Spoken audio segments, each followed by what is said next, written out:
High Commander Zixtal's office, Central Spire, Galactic Corporate Federation headquarters. The holographic charts weren't lying.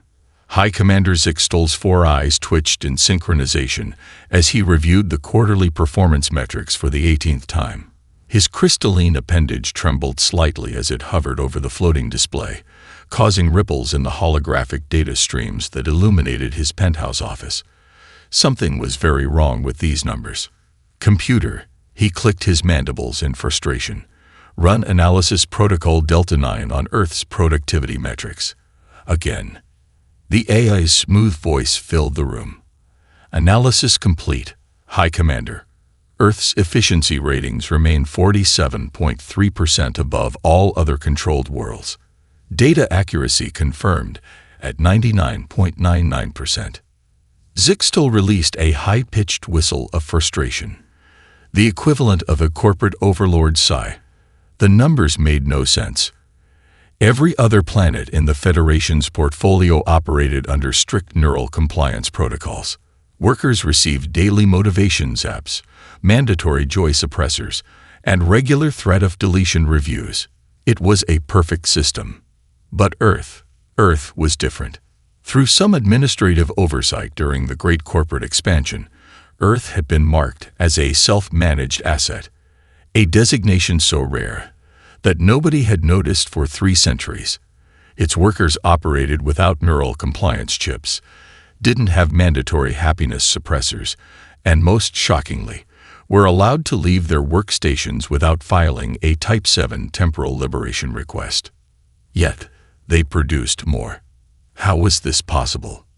Zixtal pulled up the latest cultural assessment report from Earth. The data streams showed images of humans engaging in incomprehensible activities, gathering in groups without neural synchronization, consuming non-standardized nutrition cubes during lunch breaks, and most bizarrely, expressing facial muscle movements called smiles while working. Computer, display statistical anomalies in Earth's corporate structure. The holographic display shifted, showing a bewildering array of human organizational concepts. Employee benefits, workplace culture, team-building exercises, and something called Casual Friday, which seemed to involve humans wearing colorful fabric patterns that would get them immediately terminated in any civilized star system. As he studied the data, an idea began to form in his triple-lobed brain. The quarterly board meeting was approaching, and the other high commanders would demand answers about Earth's success. He could either admit he didn't understand these humans, or he could do something so crazy it just might work. Computer, access the shape-shifting technology department. Begin creating a human disguise profile. The AI paused for 2.3 seconds, a notable delay. High Commander, are you suggesting direct infiltration? This violates 17 corporate bylaws and override Code Executive Alpha, Zixtal interrupted. Begin creating profile for a mid-level human manager. Something unmemorable. Something bland. The computer hummed as it generated options. Suggested identity. Robert Bob Smith. Position.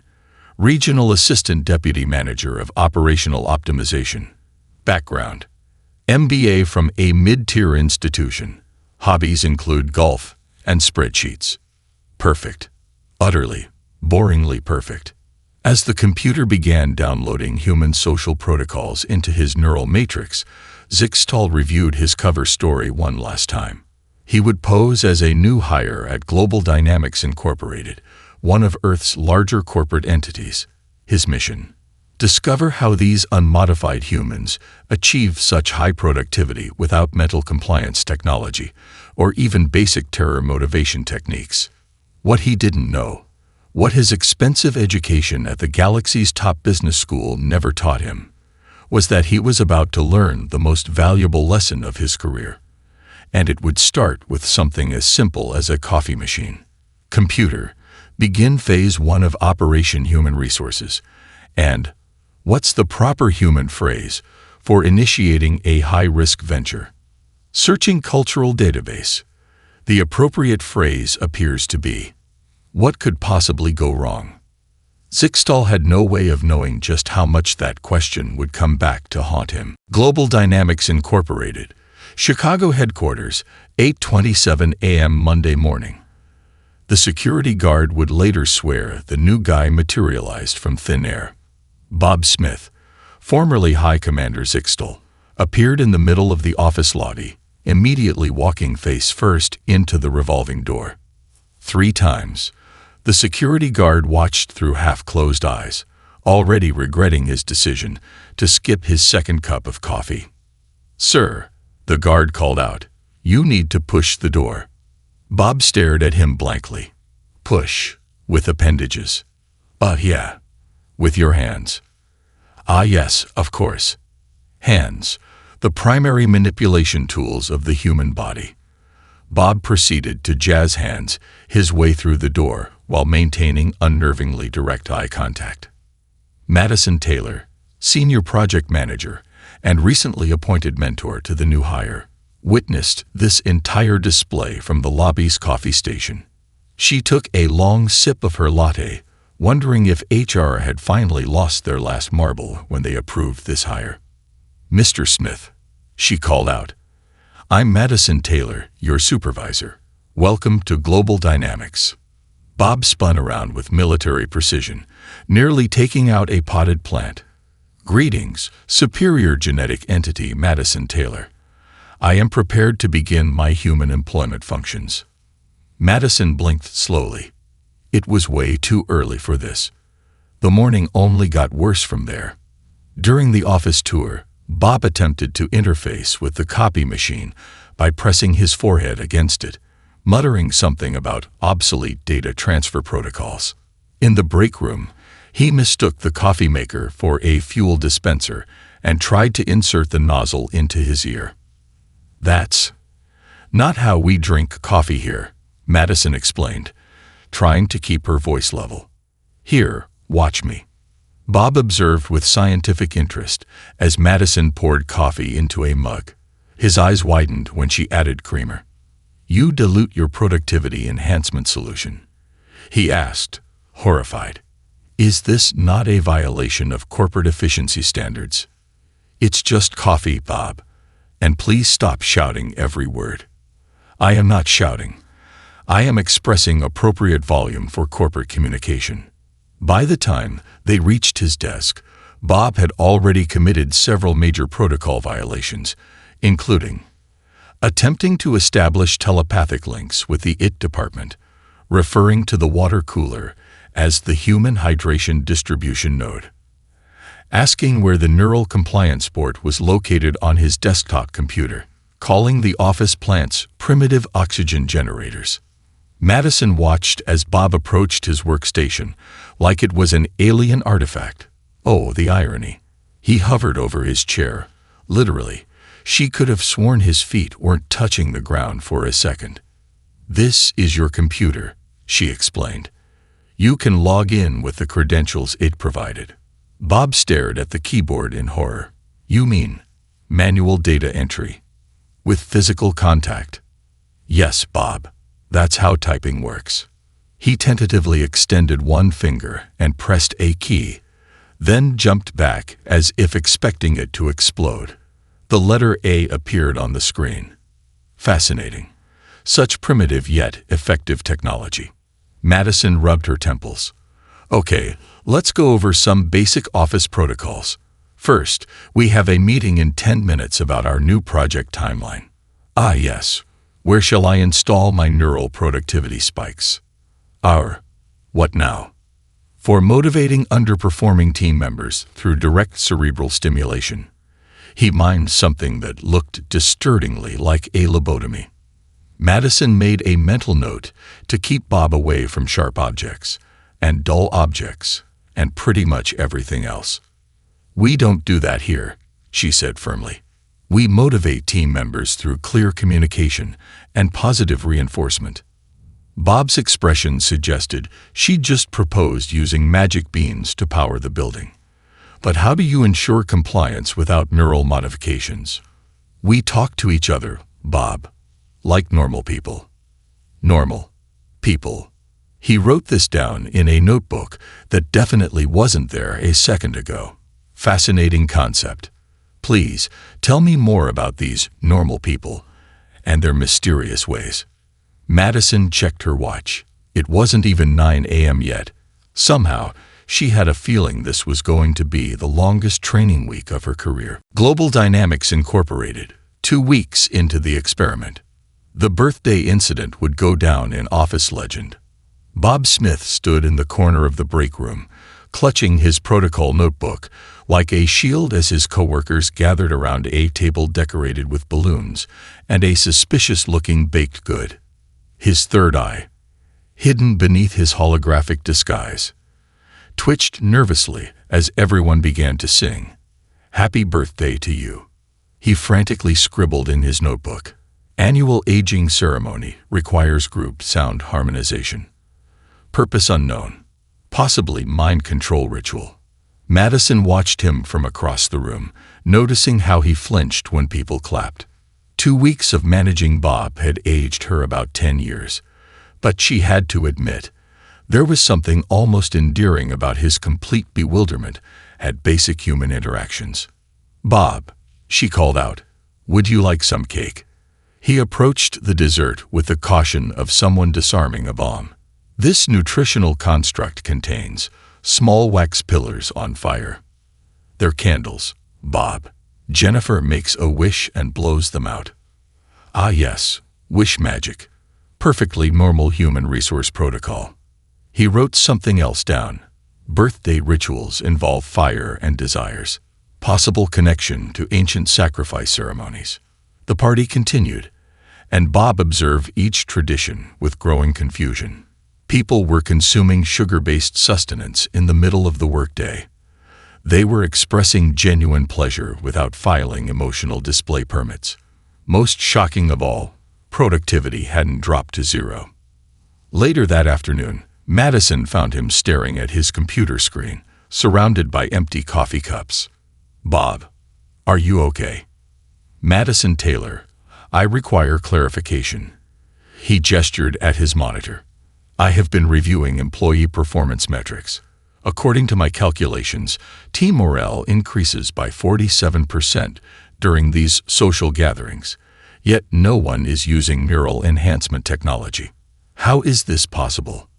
Madison pulled up a chair. "People work better when they're happy, Bob. When we take breaks to celebrate together, it builds team spirit." Team spirit. He made that face again, the one that suggested his brain was trying to divide by 0. Is this similar to the concept of water cooler chat that I still don't understand? Speaking of which, Madison said, "We need to talk about yesterday's water cooler incident." Bob had attempted to file a formal complaint against the water cooler for unauthorized distribution of social interaction protocols. He'd also tried to have Kevin from accounting detained for excessive discussion of weekend activities without a proper conversation permit. "I was simply following standard corporate security procedures," Bob protested. "Bob, remember what we talked about. No more trying to report people for showing emotions." But they keep having unauthorized feelings. Just yesterday, I witnessed 2 employees engaging in voluntary laughter without submitting the proper joy expression forms. Madison took a deep breath. "Okay, let's try this again. Humans need social connection to function well. When people feel connected to their coworkers, they work better together." Bob's eyes narrowed. "Are you suggesting that productivity can be enhanced through voluntary cooperation?" "Exactly. People don't need to be forced to work hard if they feel valued and respected." The concept seemed to short-circuit something in Bob's brain. His holographic disguise flickered for a split second, though Madison was too busy with her coffee to notice. "But what about the standard motivation protocols?" he asked weakly. "The fear inductors, the mandatory overtime neural whips. The what now?" "Nothing. Human joke. Ha ha ha." He made a sound like a dial-up modem trying to laugh. As Madison walked away, Bob added a new entry to his ever-growing list of human mysteries. Hypothesis: Earth workers achieve maximum efficiency through minimal coercion. Further research required. Also, must learn purpose of Casual Friday, possibly some form of clothing-based mind control. He glanced at the calendar and froze. Tomorrow was the office team building retreat. The words "Trust Falls" were written in cheerful Comic Sans. Bob had never known true fear until this moment. Global Dynamics Incorporated. Project Launch Week. The software launch was going perfectly until it wasn't. Bob sat in the emergency team meeting, watching Madison pace in front of the whiteboard. His disguised tentacles twitched nervously as she outlined the crisis. Their new customer service platform had a critical bug, and the launch was in 48 hours. "Okay, people," Madison announced. "We need all hands on deck for this one." Bob immediately checked under the conference table. "There are no nautical appendages present." Superior Madison. Kevin from accounting snorted into his coffee. Madison ignored them both. "The testing team found a major security flaw," she continued. "If we don't fix it before launch, our client's data could be compromised." Bob waited for the standard crisis protocol. Neural pain inducers, threat of immediate family displacement, or at least a good old-fashioned airlock spacing. Instead, Madison did something incomprehensible. She ordered pizza. "I'm calling Gino's," she announced. "Double cheese, extra pepperoni. And yes, Dave, we'll get your pineapple abomination too." The team actually cheered. Bob frantically documented this in his notes. Crisis Management Protocol involves circular bread sustenance. Possible ritual significance. What happened next defied everything Bob knew about corporate emergency response. Instead of installing emergency productivity spikes or activating the standard fear protocols, Madison divided the team into small groups. People voluntarily moved their desks together. Someone connected their phone to speakers, and strange rhythmic sounds filled the office. "What is this audio assault?" Bob whispered to Jennifer from UI Design. "It's called music, Bob. Lo-fi beats. Helps us focus. And you allow your neural pathways to be invaded by these sound waves willingly." Jennifer just handed him a slice of pizza and returned to her coding. As the night progressed, Bob witnessed behaviors that would have given the Galactic Corporate Federation's board of directors multiple heart attacks, all 17 of them. People were collaborating without force. They were solving problems by choice. Most disturbing of all, they were making jokes while doing it. "Hey Bob," Madison called out around midnight, "can you help Dave debug this authentication module?" Bob froze.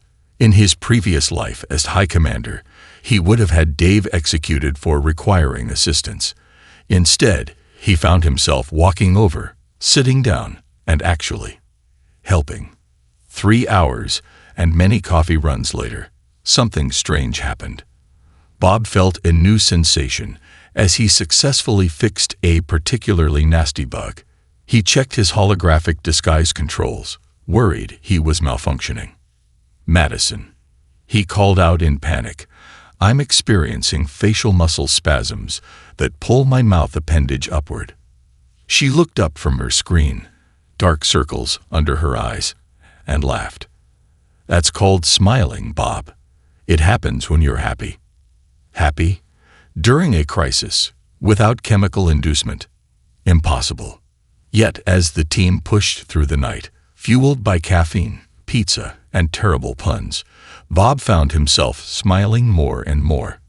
He watched in fascination as the team tackled problems together, each person contributing their expertise without a single threat of planetary destruction. Dawn was breaking when Madison made the announcement. "We did it. The bug is fixed." The exhausted team erupted in cheers. Someone started a sleep-deprived conga line. Bob found himself swept up in it, his disguised extra limbs fortunately hidden, as he awkwardly followed the chain of celebrating humans. Later, as the sun rose over Chicago's skyline, Bob made the most shocking entry yet in his research notes. Hypothesis: human productivity peaks not through fear or force, but through something called team spirit. Warning: this concept may be highly dangerous to standard galactic corporate protocols. Additional warning: I think I like it. He watched as Madison handed out coffee and high fives to the departing team, everyone exhausted but proud. For the first time in his career, Bob understood why Earth's productivity numbers were so high. They weren't just working. They were working together. And somehow, that made all the difference. Global Dynamics Incorporated, 1 week after the launch. Everything went sideways during the morning stand-up meeting. Megacorp just launched their own customer service platform. Madison announced to the team, her voice tight with tension. They're offering it at half our price point. Bob watched the color drain from his coworkers' faces. On his home world, such a crisis would result in immediate corporate execution, or, worse, reassignment to the customer complaint department, which was actually just an airlock with extra paperwork. He raised his hand. Shall I prepare the neural pain circuits? He caught himself. I mean, the performance review forms. Madison shot him a look. No, Bob. What we need is a strategy. Megacorp may have beaten us to market, but their product was rushed. There have to be weaknesses we can exploit. Exploit? Bob perked up. Ah yes, like releasing the mind control parasites into their ventilation system. The room went silent. Kevin from accounting slowly put down his bagel. That was a joke, Bob added quickly. Human humor. Ha ha. Madison pinched the bridge of her nose. Right. Let's focus, people. Dave, pull up their product specs. Jennifer, start a competitor analysis. Bob, just try not to suggest any more war crimes. What followed was unlike any crisis response Bob had ever witnessed. Instead of implementing standard panic protocols, Madison transformed the office into what she called a war room. Though Bob was disappointed to learn this didn't actually involve any plasma cannons. The walls were covered with sticky notes and flowcharts. Someone ordered a mountain of energy drinks that Bob was pretty sure violated several galactic chemical weapons treaties. The air buzzed with something he'd never experienced before: determined optimism. Look at this, Jennifer called out, pointing at her screen. Their UI is clunky. Users are already complaining about the learning curve. Their backends held together with duct tape and prayer, Dave added. I found 3 security vulnerabilities just reading the documentation. Bob watched in fascination as the team rallied.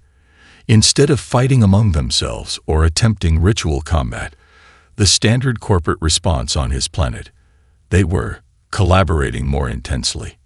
Madison stood at the center of the chaos, directing traffic like a symphony conductor. We need to push out an update that highlights our advantages. Bob, can you help with the market analysis?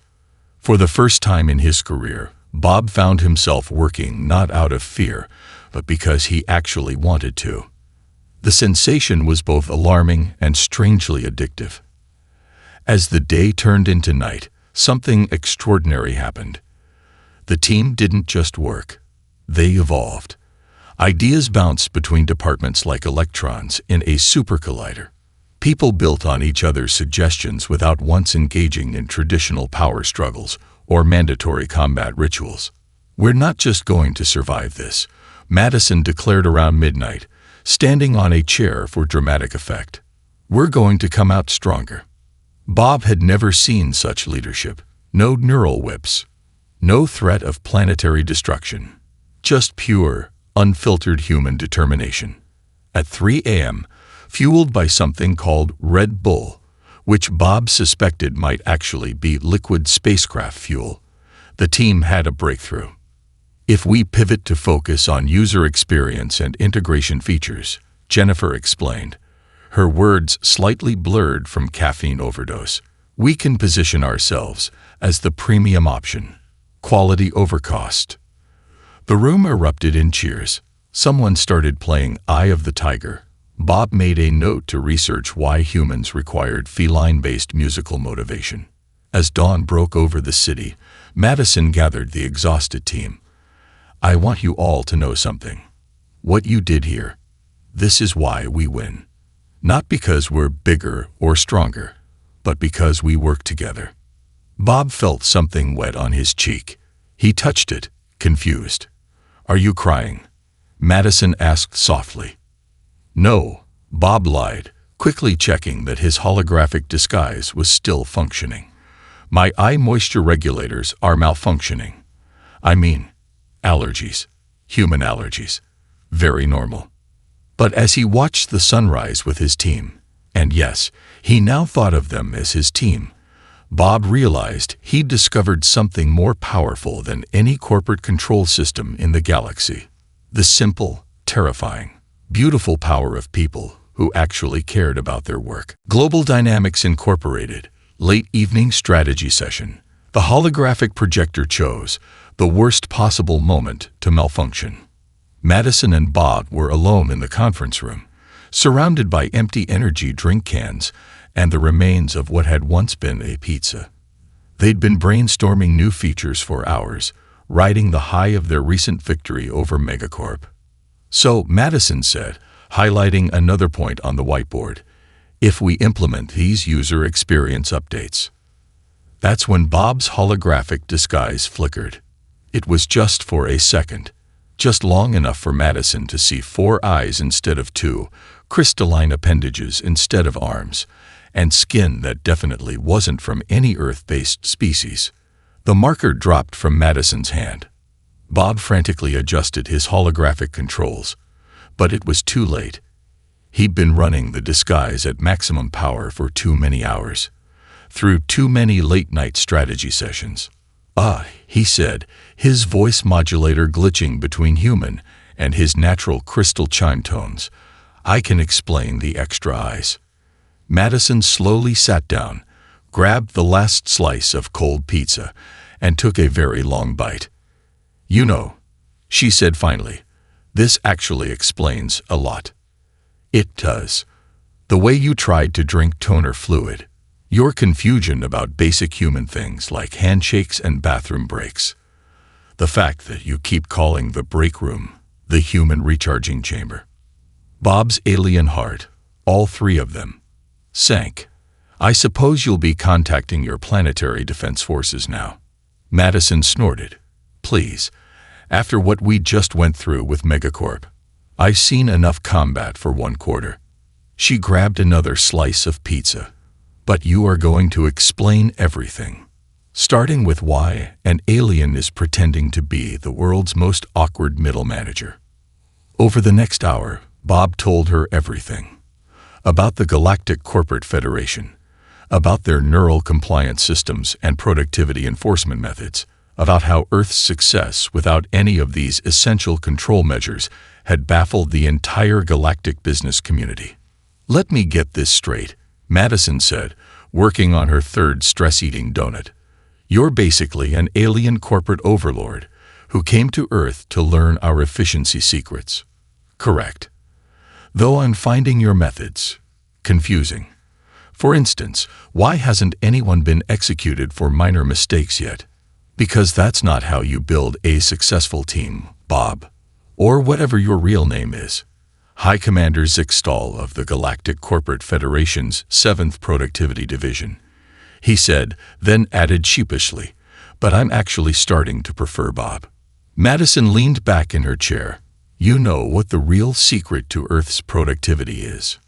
The mind control rays you hide in the coffee machines.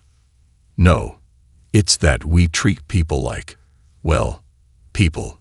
We give them respect, support, and the freedom to be creative. When someone makes a mistake, we help them learn from it instead of spacing them out in airlock. Bob's crystal structure shimmered with emotion. But how can you maintain control without neural compliance chips? We don't want control. We want collaboration. Madison stood up and started writing on the whiteboard again. Look, let me show you some real corporate management secrets. For the next 2 hours, Madison explained concepts that would have given the Galactic Corporate Board collective aneurysms: positive reinforcement, work-life balance, professional development, and the revolutionary idea that happy workers are productive workers. By the time she finished, Bob's notepad was full, and his worldview had been completely shattered. "This is going to change everything," he whispered. "That's the idea," Madison grinned. "But first, we need to work on your human impressions, starting with why you don't need to bow to the coffee machine every morning. But it's the sacred dispenser of productivity enhancement fluid. See, this is why Kevin from accounting keeps taking videos of you." As they left the conference room, Bob had one last question. "You're really not going to report me? Are you kidding? This is the most interesting thing that's happened in middle management since Dave's desktop succulent gained sentience." She paused. "That was you too, wasn't it? I may have accidentally spilled some advanced growth formula." Madison just shook her head. "Come on, Spaceboy. We've got a lot of work to do before you present to your board, starting with teaching you how to use a stapler without having an existential crisis." Galactic Corporate Federation Headquarters, Annual Shareholder Meeting. The presentation was going to change everything, or get them all vaporized. High Commander Zixtal stood before the Federation's board of directors, his crystal structure vibrating with nervous energy. Madison had helped him prepare for weeks, but nothing could fully ready him for this moment. The fate of countless worlds hung on the next few minutes. The board members loomed above him on their floating platforms, their multiple eyes glowing with ancient corporate malice. CEO Excelthor, a being made entirely of living spreadsheets, spoke first. "High Commander, present your findings on the Earth anomaly." Zixtal activated his holoprojector. The first slide appeared. Why everything we know about corporate management is wrong, and how humans got it right. Several board members hissed. One started molting in distress. "Distinguished members of the board," Zixtal began, "I have discovered something more powerful than neural compliance chips, more effective than mandatory joy suppression, and more profitable than threat-based motivation." He paused for dramatic effect, just as Madison had taught him. "It's called the Pizza Party." Chaos erupted. Board members started speaking in forbidden tongues. Someone activated the emergency profit shields. "Order." CEO Excelthor's voice crackled like static through bad accounting software. "Explain this heresy, High Commander." Zixtal launched into his presentation, complete with pie charts, which he'd learned were different from actual pies, much to his initial disappointment. He showed productivity graphs, employee satisfaction metrics, and something called work-life balance that made several directors faint. "As you can see," he continued, pulling up a slide of Global Dynamics' recent victory over Megacorp, "when humans face a crisis, they don't resort to neural whips or mandatory overtime in the pain chambers. They collaborate." "Impossible," shouted Director Iskar, their business tentacles writhing in horror. "Productivity requires suffering." Actually, a new voice spoke up. "He's right." Everyone turned as another board member stood. Their holographic disguise melted away, revealing a very confused-looking human woman. Regional Director Veltak. CEO Excelthor gasped. "You're human." "It's actually Valerie from Minneapolis," she said.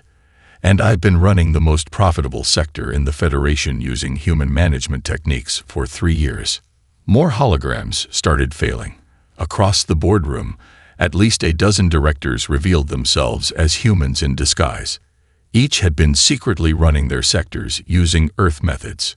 "I brought donuts to staff meetings," one confessed.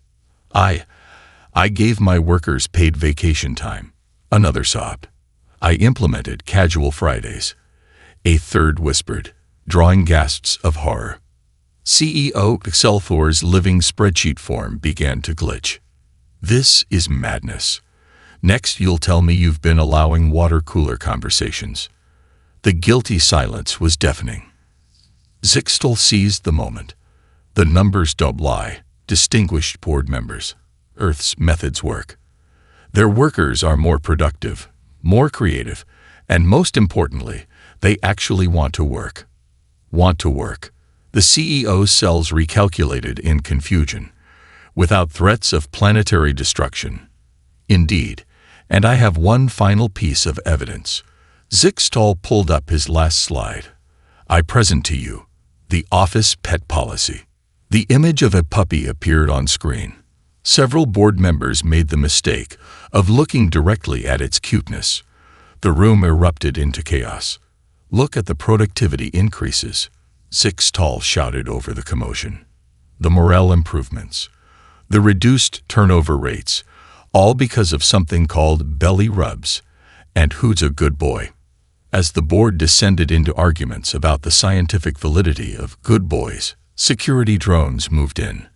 But before they could reach Zixtal, CEO Excelthor raised a spreadsheet column for silence.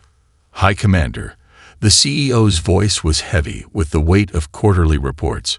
Are you suggesting we completely restructure our entire corporate culture based on human happiness? Zixtal stood tall, channeling his inner Madison. No, sir. I'm suggesting we restructure it based on human success. The happiness is just a very profitable side effect. The CEO's cells recalculated one final time. Well then, they said finally, I suppose there's only one thing left to say. The entire board held their breath. Those who had breath to hold. When do we start the pizza parties? Galactic Corporate Federation headquarters, 6 months later. The first intergalactic office party was going to be interesting. Madison stood in the massive central atrium of the Federation headquarters, watching an 8-tentacled being from accounting try to figure out how to wear a Hawaiian shirt. Next to her, Bob, he'd officially changed his name from Zixtal, was attempting to explain the concept of party games to a group of confused energy beings. No, you don't actually hunt anyone during a scavenger hunt, he explained patiently, and the piñata is not a test of combat prowess. The past 6 months had been a whirlwind of change across the galaxy. The Federation had undergone what the business journals were calling the Great Human Resources Revolution. Neural compliance chips had been replaced with performance reviews. Mandatory joy suppression had given way to something called work-life balance. The Drone Enforcement Squadron had been reproposed as the Party Planning Committee. How's the transition going in the outer sectors? Madison asked, sipping her coffee while watching a crystalline being attempt the Macarena. Better than expected, Bob replied. Though we had a minor issue when Sector 7 misunderstood the concept of Casual Friday, and everyone showed up molecularly naked. The party was in full swing now. Across the atrium, different species were attempting to navigate human office culture with varying degrees of success. A group of hive-mind accountants were trying to understand why they couldn't share a single chair during musical chairs. The quantum physics department had taken the phrase, "let's circle back," too literally, and created several time paradoxes. Someone had taught the living spreadsheet beings about dance moves, leading to some interesting acceleration on the dance floor. CEO Excelthor, now wearing a world's best boss mug as part of their physical form, floated over to Madison and Bob. The quarterly numbers are in, they announced, their spreadsheet cells glowing with excitement. Productivity is up 300% across all sectors. Employee satisfaction is at record highs, and workplace-related disintegrations are down 99.9%. What about the 0.1%? Madison asked. Someone in marketing still doesn't understand that the coffee machine isn't sentient. Bob explained. We're working on it. The CEO's cells rearranged into a smile-like pattern. We're implementing more of your suggestions next quarter. Bring your child to work day might be tricky for the species that reproduce by binary fission, but we'll figure something out. Across the room, a cheer erupted as someone finally managed to successfully complete the cha-cha slide. The fact that they were a gaseous life form made it even more impressive. Remember when we used to think fear was the best motivator? Bob mused, watching a team-building exercise where various alien species were attempting to build a tower out of office supplies. Now, look at us. We're teaching quantum entities how to do the electric slide. Madison smiled. Speaking of which, how's the new employee wellness program going? The meditation room was a hit once we convinced everyone it wasn't for summoning elder gods. Though the yoga classes are a bit challenging for the non-Euclidean species, the party reached its peak when someone started a conga line. Beings of all shapes, sizes, and states of matter joined in, creating what was probably the most diverse conga line in galaxy history. Even the security drones got into it, their threat assessment protocols replaced with party mode. You know what the best part is, Bob said, watching the chaos with pride. Nobody's here because they have to be. They're here because they want to be. Madison nodded. That's the real secret we taught you. When people, or aliens, or sentient gas clouds, feel valued and happy, they do their best work. Though I still think we should keep the airlock for people who heat up fish in the break room microwave, Bob added. Some crimes against workplace harmony are universal. As the evening wound down, Madison found herself standing with Bob near the window, looking out at the stars. Somewhere out there, countless worlds were discovering the simple joy of a job well done, not because of fear or force, but because someone finally showed them a better way. So, she said, ready to start planning the holiday party. Bob's crystal structure paled slightly. You mean, there's more? Madison just laughed. The galaxy had no idea what was coming next, but at least they'd have good snacks and better company along the way.